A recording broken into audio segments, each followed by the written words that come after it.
let's get dynamic. So the first exercise we're going to do is called a good morning. We've played with similar patterns before. This is just going to be a little bit more challenging. And you'll notice, you guys, that we're going to cycle around to, less challenging, more challenging things.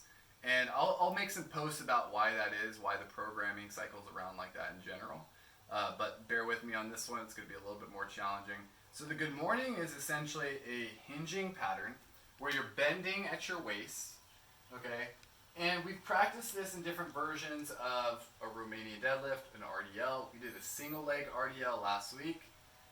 It's where you bend at the waist, not letting your knees bend.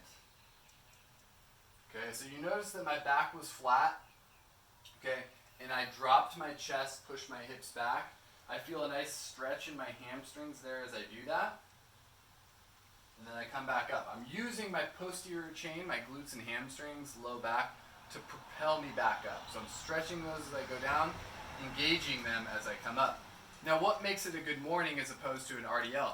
A good morning is where you're holding something of weight or resistance higher on your body. So if I'm going to demonstrate with a stick, an RDL would be with a stick where I slide the stick down my thighs, keeping my knees from bending, and I feel a stretch in my hamstrings, my back is flat, come back up. That's an RDL. A good morning, I would be having the weight or resistance higher on my shoulders, and I would do the same thing mechanically, okay? So it's just changing where a little bit more of an emphasis is. When you situate yourself into a good morning, it's going to activate your back a little bit more than an RDL, okay? So be mindful of what you're feeling as you go through this exercise. Now, you may not use a stick if you don't have one. If you don't have a broomstick, that's fine. What I was going to demonstrate with is my arms.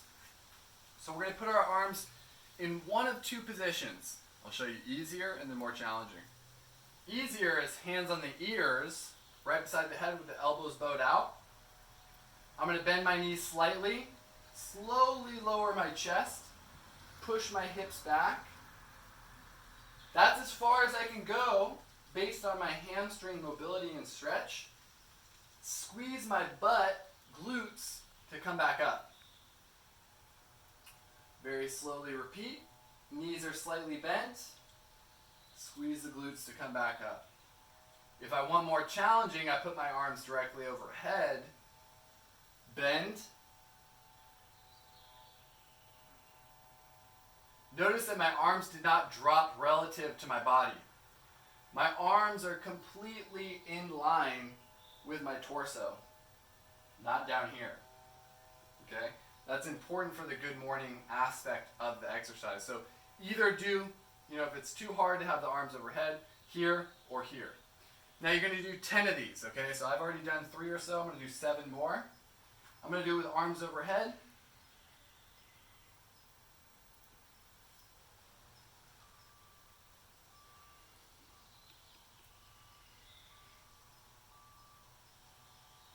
Certain other things to focus on are keeping the abs engaged. So even though I'm bending, and my intention is to work my glutes and hamstrings, it doesn't mean I'm not tightening here. And that can be really important. If you're feeling too much back strain or work, tighten your abs a bit more as you're bending, and that will help with the stability of your spine. I think I have about 4 more.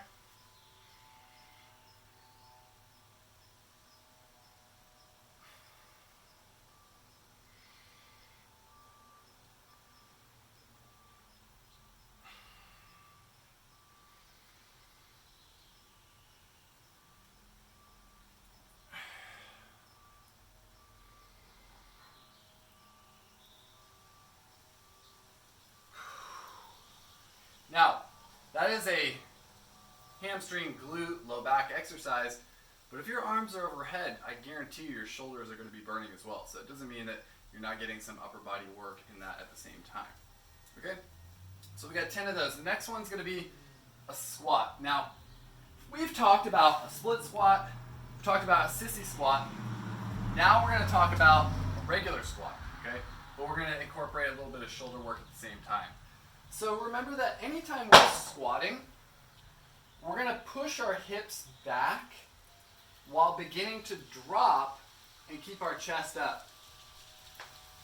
Now, depth is dependent on your mobility and your strength.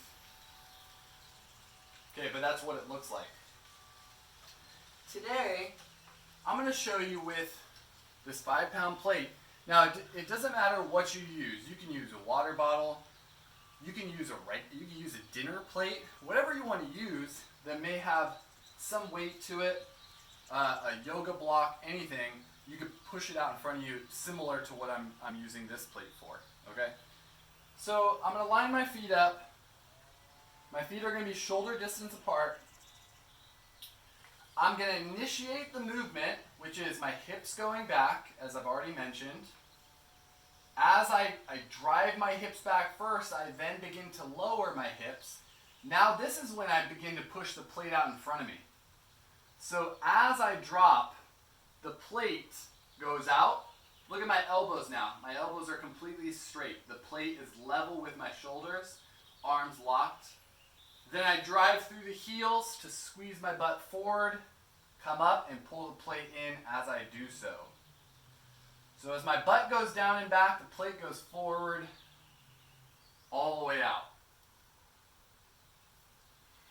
And come in. That was 2. I'm going to do 8 more. You're going to do 10 total. So if you haven't begun yet, go ahead and begin. Really slow in this descent. Really, really slow. I have not told you to go fast for anything yet, so this is not changing. You're not going quickly.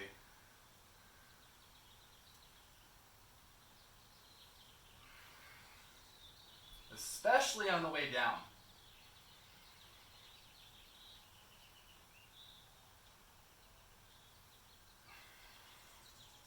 That's 5. I have 5 more.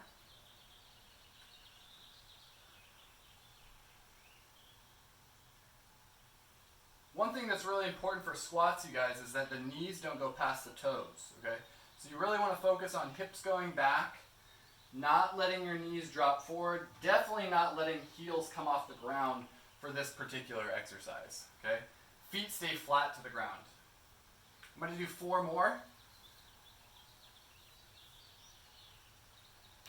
And you may notice as you go along, they start to feel better. You might be able to go lower and lower.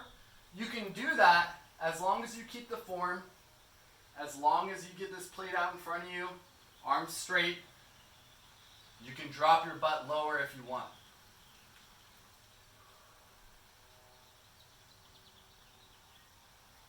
I'm going to do 2 more.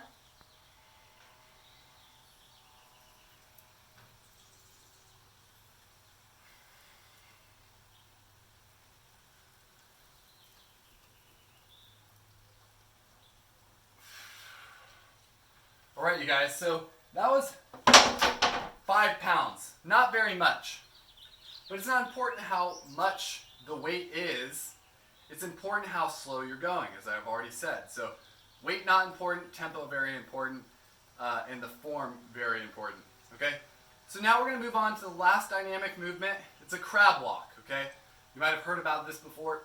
You might have even done it if you've played football, any other sports where they made you crawl around for conditioning.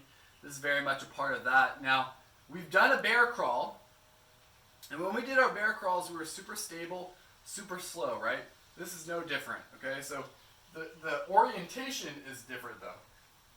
So I'm going to be starting on my butt, and I'm going to bring my hands back behind me just a little bit.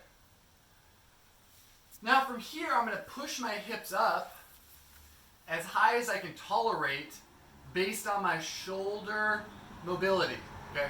Your shoulders are the limiting factor here, so you have to be very careful in this position. Now, the form and technique is important as well. This is not typically covered when people do crab walks. Watch my shoulders. This, how my shoulders protruding forward, as opposed to this, shoulder pulled back, is determinant of how healthy your shoulders will stay as you go through this motion. So internal rotation, external rotation. Bad shoulder posture, good shoulder posture.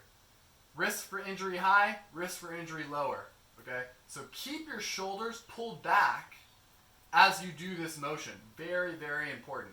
I will not have any of you get hurt under my guidance. So this is a part of that. Okay? So pull the shoulders back, spread your fingers. Now we're going to push our hips up. Now, how high you go is depending on your shoulder mobility, as I've said. So you might be here. And don't push your hips up too high so that it compromises your shoulders. Again, shoulders forward. Look, I went higher, but my shoulders are in a bad position now. So I want pulled back, hips high.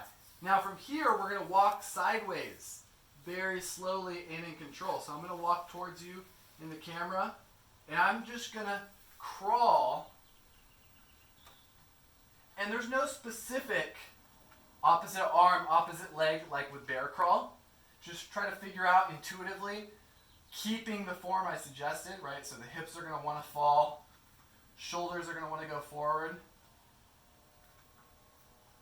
Keep the palms flat to the ground. Keep the hips up as high as you can. What I recommend you doing on your own is doing this for about 2 to 3 minutes straight. Okay? So even if you get tired and you can't keep your hips up as high as you started with, drop down and hold this position and practice the shoulders. So for the time that you choose, 2 to 3 minutes, keep your ass up off the ground the entire time. You don't have to keep moving, just keep your butt up off the ground. Shoulders, arms are going to get tired, hamstrings are going to get a little tired. Okay, so if you have to pause, pause, stop when that timer's up, and then you're done your first set.